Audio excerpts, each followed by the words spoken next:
আমি কোথায় থাকি আমি নিজেও জানি না, এইটা হলো কঠিন ব্যাপার আর কি। তবে না, নিউজের দরকার নেই, আপনারা যেখানে যান সেখান থেকে দিয়ে দেবেন, আপনারা যেখানে যে পরীক্ষা কেন্দ্র দেখেন সেখান থেকে দিয়ে দিবেন, তাহলেই হয়ে যাবে নিউজ। আমি চাই আপনাদের সহযোগিতা।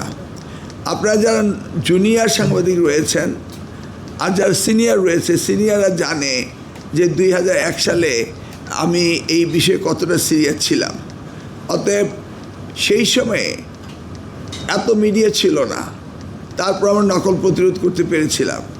এবার তো মিডিয়ার অভাব নেই, এবার মিডিয়া যদি সজাগ থাকে তাহলে নকল হতে পারে না, এটা আমি বিশ্বাস করি। এমন কোনো উপজেলা নাই যেখানে 30-40 জন সাংবাদিক না আছে। আগে 2 জনও তো খুঁজে পেতাম না, তারপরেও তো সাংবাদিকরা আমাকে সাহায্য করেছে। আপনারা সকলে যদি অ্যালার্ট থাকেন, ইনশাল্লাহ there is no way, no intruder can come to our place. প্রশ্ন ফাঁস করবে যারা, তারা যেই যন্ত্রটি ব্যবহার করে সেই যন্ত্রটিকে আবার কারেকশন করার লোকও তো রয়েছে।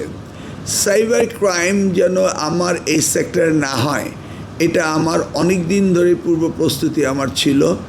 এবং সাইবার ক্রাইম স্পেশালিস্টদেরকে আমি যারা যারা সংশ্লিষ্ট রয়েছে এই প্রশ্নপত্র এবং ম্যানেজমেন্টের সাথে, তাদের সকলের নাম্বার আমি সাইবার ক্রাইম অথরিটির কাছে দিয়ে রেখেছিলাম।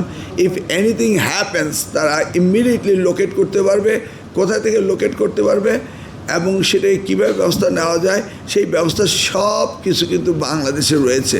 ব্যবহার করছি না আমরা, এখানে কিন্তু সব সিস্টেম রয়েছে এবং সব ধরনের এই আর্টিকুলেট টেকনিক্যাল হ্যান্ড রয়েছে।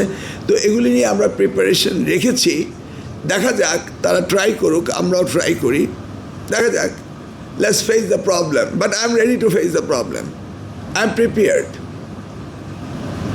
ধন্যবাদ।